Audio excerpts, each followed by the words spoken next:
میں پوچھتا ہوں یہ اویس قرنی کون تھے؟ کوئی نبی کا نام تھا؟ نہیں تھا۔ یہ بازو والے بھی مانتے ہیں اویس قرنی والے واقعے کو۔ یہ اویس قرنی کون تھے؟ کسی صحابی کا نام تھا؟ اویس قرنی نہ کسی نبی کا نام ہے نہ کسی صحابی کا نام ہے، اویس قرنی ایک ولی اللہ کا نام ہے۔ ذرا کہہ دو سبحان اللہ۔ ایک ولی اللہ کا نام ہے، اللہ کے محبوب کا نام، اللہ کے پیارے لاڈلے شہید یاری بندے کا نام اویس قرنی ہے۔ اویس قرنی رضی اللہ تعالیٰ عنہ کے پاس رسول اللہ نے حضرت عمر کو بھیجا، اور جا کر حضرت عمر، اب حضور فرما رہے عمر جاؤ اور اویس قرنی سے کہو کہ وہ ہماری امت کے لیے دعا کرے۔ حضرت عمر یہ نہیں بولے یا رسول اللہ، آپ اللہ کے نبی اور آپ سارے نبیوں کے سردار ہیں، آپ دعا فرما دیں، آپ اگر اجازت دیں تو میں دعا کر دیتا ہوں، میں بھی تو بڑا عظمت والا صحابی ہوں، اور رشتے میں تو یا رسول اللہ میں آپ کا سسر ہوں، میں نے اپنی بیٹی آپ کے نکاح میں کی ہے، میں دعا کر دوں۔ نہ رسول اللہ صلی اللہ علیہ وسلم کے بھیجنے پر اعتراض ہوا، نہ حضرت عمر کے جانے پر اعتراض ہوا۔ آپ ذرا سوچو دوستو، جب اویس قرنی کی دعا قبول ہو سکتی ہے تو کیا نعوذ باللہ رسول اللہ کی دعا قبول نہیں ہوتی؟ سارے نبیوں کے سردار کا نام رسول اللہ صلی اللہ علیہ وسلم، آپ دعا فرما دیں تو آپ کا ایک ایک امتی گناہگار نکلے دوزخ سے جنت میں چلا جائے، لیکن پھر بھی رسول اللہ صلی اللہ علیہ وسلم اویس قرنی کے پاس اپنے آثار مبارکہ، اپنی نعمت کی انعام لے کر بھیج رہے ہیں، جا کر کہو کہ دعا کریں۔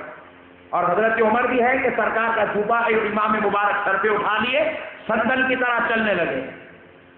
کس کی طرح؟ سندل ایسے ہی اٹھاتے ہیں کشتی میں رکھ کے، یہ بدبختے کو پڑھتے نہیں نا، دل سے پڑھے تو بات سمجھ میں آتی ہے۔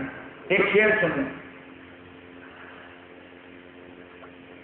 تو نے پی کتابوں سے، میں نے پی نگاہوں سے، تو نے پی کتابوں سے، میں نے پی نگاہوں سے، ہے بہت فرق وائز تیرے میرے پینے میں۔ تو آنکھوں کا بندہ ہے، ہم لوگ دل کے غلام ہیں، ہمارا دل جس بارگاہ میں جھکایا وہاں غلامی شروع۔ تو نگاہوں سے پینے والا ہے اور ہم، تو کتابوں سے پینے والا ہے، ہم نگاہوں سے پینے والے ہیں۔ میرے پیارے بزرگ اور دوستو، یہی تو فرق ہے۔ یہ کتاب پڑھتے ہیں مولوی، انہیں کتاب سمجھ میں نہیں آتی، کیوں؟ نہ پڑھانے والے کے دل پر کسی ولی کا قبضہ ہے، نہ پڑھنے والے کے دل پر قبضہ ہے۔ ارے ہم بھی پڑھتے زبان سے ہیں، دیکھتے کتاب کو آنکھ سے ہیں، لیکن جب زبان پر عبارت آتی ہے تو وہاں سے مدینے سے مصطفیٰ کی مدد اور قرب سے اولیاء اللہ کا فیضان جاری ہو جاتا ہے، تو کتاب سمجھ میں بھی آتی ہے، دل پہ اثر بھی ہوتا ہے، اور ایمان کی لذت و چاشنی بھی نصیب ہو جاتی ہے۔ حضرت عمر نے سرکار کا امام مبارک اپنے سر اقدس پر رکھا اور یمن کی طرف نکل پڑے۔ اب ذرا سوچو دوستو، یمن پر جا رہے ہیں تو پوچھتے ہیں، یہاں ایک اویس نام کا شخص رہتا ہے، وہ کہاں رہتا ہے؟ کسی نے گھر تو بتا دیا، گھر میں جا کر پوچھتے ہیں تو جواب آتا ہے وہ گھر میں بہت کم رہتا ہے۔ پوچھے کہاں رہتا ہے تو جواب ملا مسجد میں رہتا ہے۔ مسجد میں جا کر پوچھے اویس کہاں ہے تو جواب ملا وہ صرف نمازوں کو یہاں آتا ہے، اس کے بعد بسا اوقات پورا پتھروں پر بیٹھ کر اللہ کا ذکر کرتا ہے۔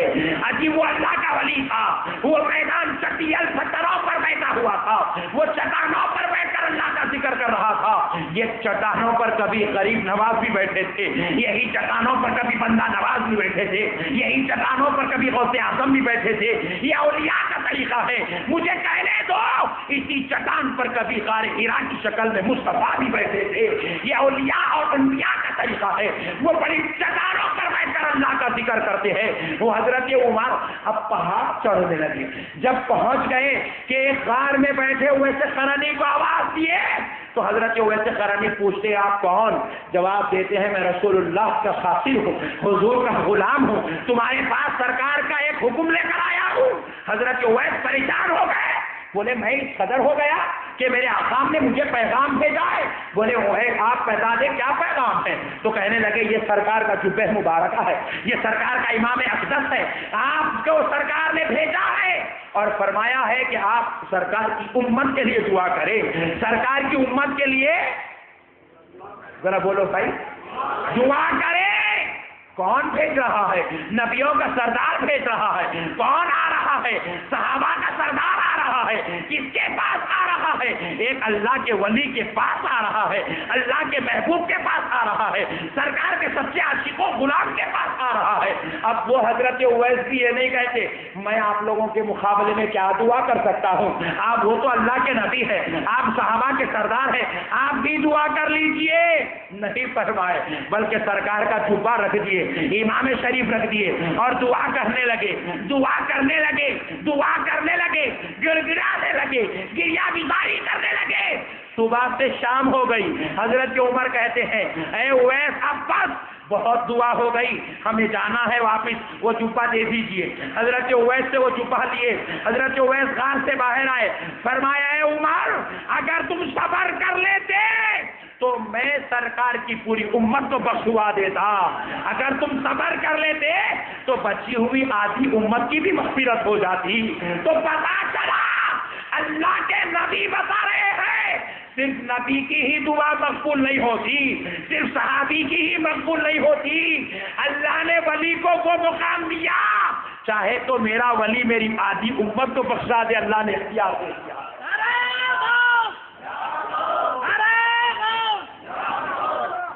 پیارے دوستو, رسول اللہ تو رسول اللہ ہے, سرکار کی عظمت کے کیا کہنے. ابھی جو نبی انگلی اٹھا کر اشارہ کر دے چاند ٹکڑے ہو جائے تو دعا کرے قبول نہ ہو, یہ کہاں سے ہو سکتا؟ نعوذ باللہ. جو نبی ابو جہل کی مٹھی میں کلمہ پڑھا دے کنکری کو, وہ نبی گنہگار کو دوزخ سے نکال کر جنت میں ڈال دے, کیا تعجب کی بات ہے؟ کوئی تعجب کی بات ہے؟ پیارے بزرگ اور دوستو, پھر ویسے نبی ویسے خرانی کے پاس دعا کے لیے کیوں حکم فرمائے؟ اسی لیے فرمایا رسول اللہ اپنی امت کو یہ عقیدہ دینا چاہتے تھے کہ میرے غلاموں, میں تو آخری نبی ہوں, میں اگر پردہ کر جاؤں تو میرے صحابہ کو لے لو, ان کو اپنا امام بناؤ, ان کی صحبت اختیار کرو, اور جب میرے صحابہ کا سلسلہ ختم ہو جائے تو پریشان نہ ہونا, میں ولیوں کو چھوڑ کر جا رہا ہوں. جب تک تم رہو گے دنیا رہے گی, اولیاء تو چلتے رہیں گے. جب کوئی پریشانی آئے, مصیبت آئے, رنج و الم آئے تو پریشان نہ ہونا, ولیوں کے دربار میں جا کر دعا کرنا, اللہ قبول فرما لے.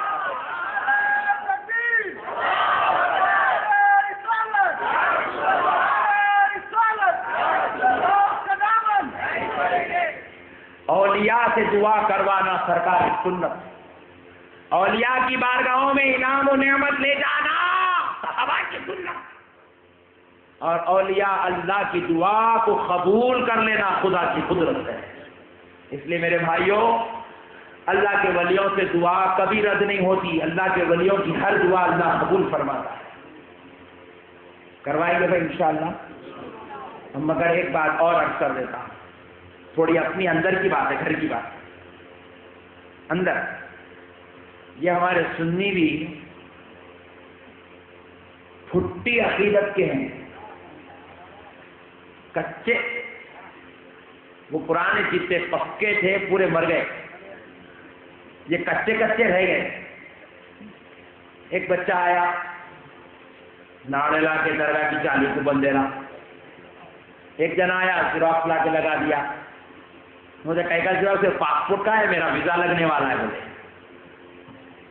ایک جنا کے جالی کو لاک ڈال دیا, مطلب یہ کہے گا لاک ہے, بولے میرے کو نوکری ملنے والی ہے, نوکری ملی تو کھول لوں گا. یہ گمت کی سنیاں ہیں. ہر درگاہ کے اندر ایک نئے نئے اسٹائل کے لوگ ہیں. ایک درگاہ کے اندر جا کے دیکھے تو کیا ہے, پوری درگاہ شریف کے بعد ملیدہ ہی ملیدہ پڑا ہوا ہے. کیونکہ یہ کیا ہے, بولے منت قبول ہونے کا تو ملیدہ لا دو. ایک درگاہ ہوئے تو خالی ناریل کے لانا نارلا پھوڑنا، دوسری کوئی چیز ہے نعرے پھوڑتی ہیں. ارے نعوذ باللہ دیوانوں، میں آپ سے نہیں کہہ رہا ہوں، نعوذ باللہ آپ بولیں گے کیا رہے مصطفیٰ کے نبی آپ کو دیوانے بول کے گئے. دیوانے آپ کو نہیں، وہ حیدرآباد کے جو دیوانے ہیں ان کو کہہ رہا ہیں. اولیاء اللہ نہ ہمارے ناڑوں کے محتاج، نہ ہماری جراف کے محتاج، نہ ہمارے جو ہے لیموؤں کے محتاج، نہ پلیتوں کے محتاج، نہ خفلوں کے محتاج، نہ چاندی کے محتاج، نہ اتاگوں کے محتاج. ان کو کسی چیز کی ضرورت نہیں ہے. ارے خدا کی قسم، اللہ کے ولی سے کم اتنا تو ایمان اور یقین رکھو کہ تم اللہ کے ولی کی بارگاہ میں زیارت کے لیے جب جاتے ہو تو جیسے ہی تم ختم رکھتے ہو، اللہ کا ولی تم کو تمہارے نام سے، تمہارے بابا کے نام سے ہی نہیں بلکہ تمہارے دل میں چھپے ہوئے راز و رموز کے ساتھ تم کو جانتا اور پہچانتا ہے. عام ولی کی بات، عام آدمی کی بات سن لیجیے، عام آدمی کی بات. رسول اللہ ارشاد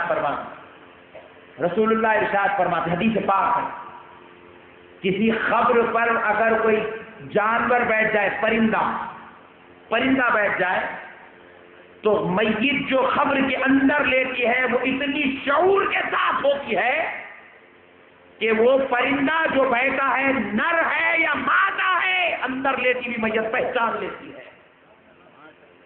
ابھی جو میت عام لوگوں کی ہو وہ نر ہے یا مادے کو پہچان لے، اللہ کا ولی عاشقوں کو پہچان لے تو کیا تعجب کی بات ہے. آپ کو بولنے کی بھی ضرورت نہیں ہے، خدا کی قسم. آپ خالی دل میں ارادہ رکھ کر جاؤ، فاتحہ پڑھ کے نکل جاؤ، آپ کا کام بن جائے گا. کیونکہ اللہ کا ولی آپ کے دلوں کے حال سے واقف ہوتا ہے. اللہ نے اس کو اتنا پاور اور اختیار عطا فرمایا. ایک مثال لے لیجیے. ایک بار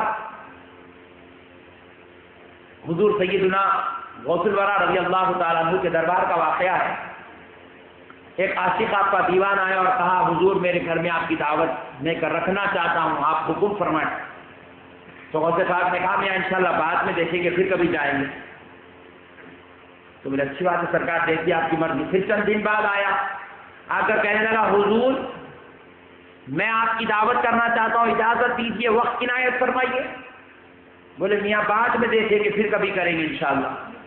پھر چلا گیا. پھر چند دن بعد آ کر عرض کیا حضور اجازت دیں، میں دعوت رکھنا چاہتا ہوں. ایسے ہی کر کر حضرت خضر نے اسے آگے بڑھاتے گئے. ایک دن دربار میں آ تو گیا لیکن دعوت کا تذکرہ نہیں کیا.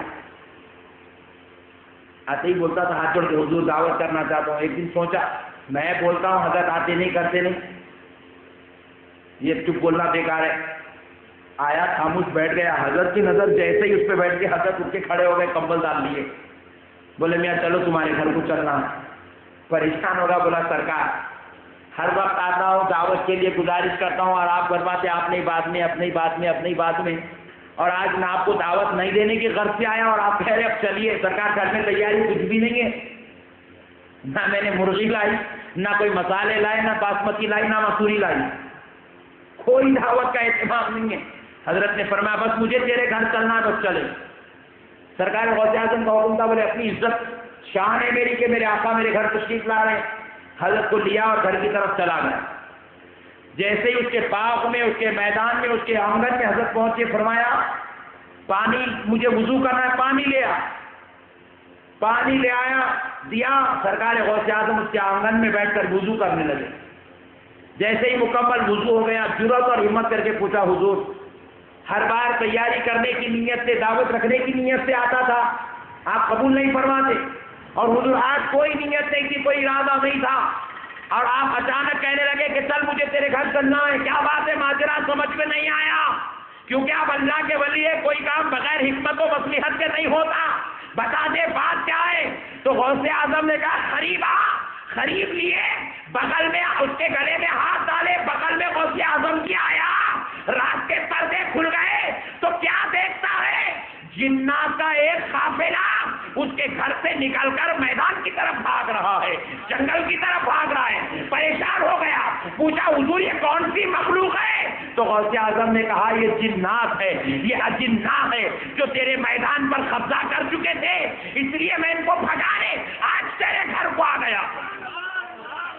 پوچھا حضور آپ نے تو میرا گھر کبھی پہلے دیکھا ہی نہیں، آپ کو کیسے معلوم ہوا میرے گھر میں جنات بیٹھے ہیں؟ تو غوث اعظم نے فرمایا جب تو میرے دربار میں آیا سامنے بیٹھا تیرے چہرے پر میں نے دیکھ لیا کہ تیرے پاس جنات والا اثر ہو چکا ہے۔ اللہ والوں کی نظر کچھ اور ہوتی ہے، دیوانے کی نظر کچھ اور ہوتی ہے۔ اس لیے میرے پیارے بھائیوں، اللہ کے ولیوں کو اس وقت سنانے کی بھی ضرورت نہیں، زبانیں ہلانے کی بھی ضرورت نہیں، وہ دلوں کا بھید جانتے ہیں۔ اللہ نے ان کو وہ پاور، وہ اختیار، وہ منصب سے سرفراز فرمایا۔ اس لیے میرے پیارے بھائیوں، اللہ کے واسطے اولیاء اللہ کی مزارات پر اس قسم کی کوئی گندگی، کوئی چیز انشاءاللہ نہیں ہوگی کیا؟ ایک واقعہ اور سن لیجیے۔ ایک مولانا مسجد میں کھڑے ہوئے جمعے کے دن بولے، بازو والے تھے، بولے اولیاء اللہ کے مزارات پہ نہیں جانا، سب مردہ ہے، مٹی میں مل گئے۔ بولے 2 حدیثاں سنا دیے، 3 حدیث سنا دی، بولے اولیاء اللہ پورے مردہ ہے۔ ان لوگ کی ٹیکنیک رہتی، وہ یہودیوں کے بارے میں، عیسائیوں کے بارے میں، کافروں کے بارے میں جتنی حدیث ہیں وہ پوری نکال کے لا کے اور ولیوں کے اوپر فٹ کرتے چلے آتے۔ نہیں، آج کل تیل کی کمپنیوں میں بھی چل رہا ہے، دیکھیے جانوروں کی چربی نکال رہے ہیں، پگھلا رہے ہیں، تیل بول کے بیچ دے رہے ہیں۔ ان لوگ کی وہی کیٹیگری کے، وہ کافروں والی، یہودیوں والی، عیسائیوں والی آیتیں نکالتے ہیں، حدیثیں نکالتے ہیں، اولیاء اللہ کے اوپر فٹ کر دیتے ہیں۔ تو بہرحال مولانا 3 حدیثیں سنا دیے۔ اتفاق کی بات کی، ایک ہمارا بھائی تھا بیٹھا ہوا جمعہ کے پڑھنے گیا مول صاحب کے پاس، ذرا مول صاحب سے ملتا جلتا بھی تھا، ذرا بزرگ بھی تھے، بڑی عمر کے تھے۔ بولے مولانا آج آپ کا بیان بڑا عجیب غریب بیان ہوا، میں آپ اچھا بیان کرتے بلکہ آپ کی مسجد میں جمعہ پڑھنے آئے اور آپ نے آج دیوانہ بیان کر دیا۔ بولے اولیاء اللہ مردے ہیں، ان کی مزارات پہ نہیں جانا چاہیے۔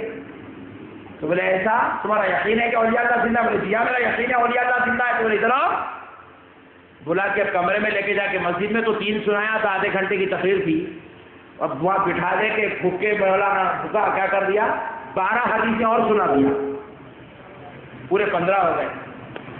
اب ان کا ذہن بھی بن گیا ولی کے دربار میں نہیں جانا، لیکن ایک مسئلہ تھا ان کے گھر کا۔ بولے مولانا یہ سب باتیں آپ کی صحیح ہیں، حدیثہ سنا رہے ہیں، اسلام میں کتاب کھول کے رکھ رہے ہیں، ساری چیزیں سب بات صحیح ہیں۔ اب وہ حدیث میں کیا لکھا ہے عربی اس کو پڑھنے آتا نہیں، وہ بیچارہ غلط بول کے بول سکتا نہیں۔ میں بھی ایک کتاب نکال کے یہاں رکھ کے بولا، یہ دیکھو بھائی ہے، دیکھو کتاب میں تو آپ آمنا صدقنا آنکھ مجھ کے قبول کرنے کا ہے مسئلہ۔ آپ بول سکتے کیا نہیں مول صاحب وہ عبارت آپ غلط پڑھ رہے ہیں، آپ کو معلوم ہی نہیں ہے میں کیا پڑھ رہا ہوں۔ تو بہرحال ایسے ہی ہوا، تو بیچارہ یہاں وہاں کی حدیثیں پڑھ دیا اور غلط ترجمے کر کے 15 حدیثیں سنا دیا۔ ابھی بیچارے صحیح سمجھے مگر بولے مولانا آپ کی سب باتیں صحیح ہیں، لیکن ایک مسئلہ یہ ہے میری بچی کی طبیعت چند سال پہلے سے خراب ہوتی ہے، میں نے پورے ڈاکٹروں سے علاج کروا لیے، پورے ٹیسٹ کروا لیے، میری بیٹی کی طبیعت ٹھیک نہیں ہوئی، لیکن فلاں ولی کے پاس جب بھی لے جاتا ہوں طبیعت خراب ہوئی، اللہ کے ولی کے پاس لے جاتا ہوں، جیسے لے گیا 1 دن میں طبیعت ٹھیک ہو جاتی ہے، لا لیتا ہوں گھر کو، صبح سے شام تک بیٹھے آ گئے، طبیعت ٹھیک ہو گئی۔ 1 سال سے الحمدللہ ایسا ہی چل رہا ہے اور میری جوان بیٹی کی طبیعت ٹھیک ہے۔ بولے سب حرام ہے، تمہارا عقیدہ گندا ہے، تمہاری طبیعت گندی ہے، مزاج گندی ہے، سوچ گندی ہے، اللہ سے ڈرو، اللہ سے ڈرو۔ منہ پھاڑ پھاڑ کے بولے تو انہوں نے صحیح بھی سمجھے، اللہ سے ڈرنے کا مطلب یہی ہے کہ ولیوں کے پاس نہیں جانا، نعوذ باللہ۔ یہ سمجھ کر گھر کو چلے گئے، جا کر بیگم کو بولے اجی آج مولانا 15 حدیثاں سنائیں، بولے اللہ کے ولی کی مزار پہ نہیں جانا، ولیوں سے نہیں ملنا، ولیوں سے تعلق نہیں رکھنا۔ اور بیچاری عورت کی عقل تھی، انہوں 15 سن کے بھٹک گیا، 2 سن کے بھٹک گئے۔ انہیں بولے اچھی بات ہے کہ آج کے بعد نہیں جائیں گے انشاءاللہ، مگر بچی کی طبیعت آپ دیکھیں گے، اپن اللہ کے اوپر بھروسہ کریں نا، انشاءاللہ سب ٹھیک ہو جائے گا۔ اچھی بات ہے۔ 1 مہینہ گزرا یہی تحقیقت میں، ولی کا نہیں جانا، درگاہ کو نہیں جانا، سب مر گئے، مٹی میں مل گئے۔ 1 مہینہ گزرا، ٹھیک برابر 3 بجے رات کو بیٹی اٹھ کے کھڑے ہو گئے، بالا کھول لی، ہاتھا یوں کر کے کھڑی ہو گئی، اب بابا پریشان، اماں پریشان، بولے یہ علاج تو ولیوں کے سوا کہیں بھی نہیں ہے. ٹھائی تھکا ٹھائی گیس چل رہا پورا مکمل. بولے کہ اب اس کا علاج نہیں ہے. تو بولے بیگم اب تو ولی کرے جانا نہیں ہے، کیا کریں گے؟ اب دیکھو جہاں مردوں کی عقل کام کرنا بند کرتی تو وہاں سے عورتوں کی شروع کر دی. تو وہ محترمہ بولے دیکھو اب ولی کے پاس تو جانا نہیں ہے، درگاہ کو جانا نہیں ہے، تو ایک کام کرتے ہیں مولانا کے گھر کچھ لے کے چلے جاتے ہیں. اس سے اچھا مشورہ عورت کا اور کیا ہو سکتا ہے؟ 3 بجے رات کو بیٹی کو بڑی مشکل سے سنبھال کے کھینچ کے مولانا کے گھر پہ لے آئے. بولے وہ درگاہ کو جالی کو بنتے تھے یا مول صاحب کے دروازے کی زنجیر کو بند لو. بند دیے. مول صاحب فجر کی نماز کے لیے اٹھے، وضو کر کے فریش ہو کے زبردست کی طرح خوشبو لگا کے مسواک کر کے فریش ہیرو بن کے جیسے ہی دروازہ کھولے یہ ٹھہری نہیں تھا. مول صاحب 6 فٹ پیچھے جا کے اچھل کے گرے. جا کے والد صاحب اٹھانے گئے تو دیکھے کہ مول صاحب کی طہارت ٹوٹ گئی. حیبت نے پوچھے تو یہاں کئی پھول آئے؟ بولے مول صاحب آپ بولے نہیں، ولیاں مردہ ہے، ولیوں کا نے نہیں جانا، تو اس لیے آپ کا نے علاج کرانے لائے. تو بولے بھائی تیرے واسطے زندہ ہے تو جا، نہیں تو میرے کو بھی چلنا پڑتا.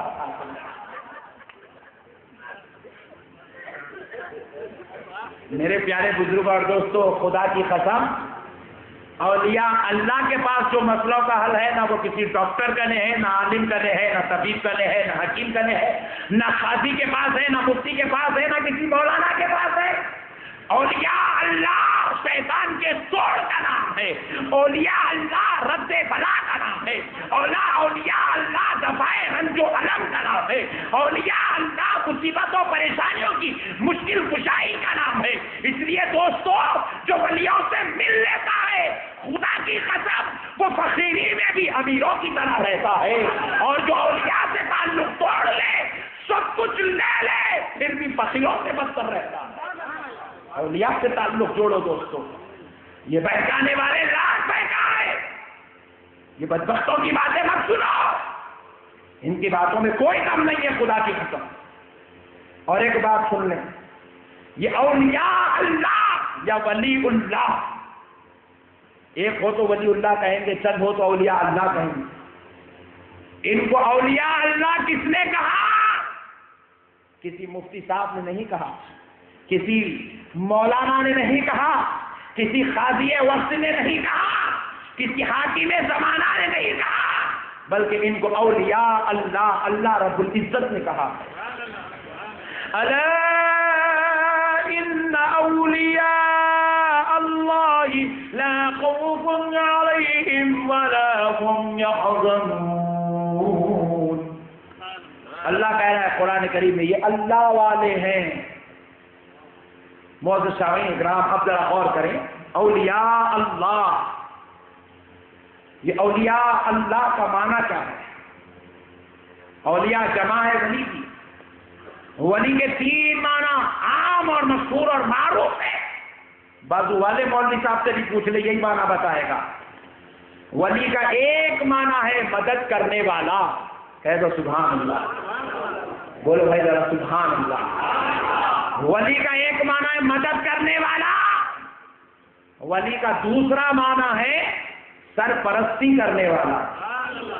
اب یہ نندیال کے ولی ہیں، جتنے اولیاء اللہ ہیں نندیال میں، خدا کی قسم ان کی ذمہ داری ہے، ڈیوٹی ہے، فرض ہے کہ نندیال کے رہنے والی قوم اور ملت کی حفاظت کا کام. سرپرستی کرنے والا ایک معنی تو چلا نہیں ہے، بھاگ جا، جبکہ معلوم ہے تو بہت اچھا تھا، نہیں دینے کا ایک بہانہ تھا. دوست آ کے بلا رہے ہیں، ذرا گاڑی جو آ رہا ہے ایسا ہیلو. تو بعض چیزیں ایسی ہوتی ہے جو بھائیوں کو بھی نہیں دی جاتی لیکن دوستوں کو دے دی جاتی ہے. بولو بھائی سبحان اللہ. آپ اگر آپ کے پاس ایسی دوستی نہیں ہے تو آپ غلط آدمی ہیں، اپنے پاس تو ہے. اپن تو ایسی دوست ہے الحمدللہ. بعض راز ایسے ہوتے ہیں نہ والد سے شیئر کیا جاتا ہے، نہ بھائی سے، نہ بھائی جان سے، نہ کسی اور سے، بلکہ وہ راز صرف دوستوں سے شیئر ہوتا ہے۔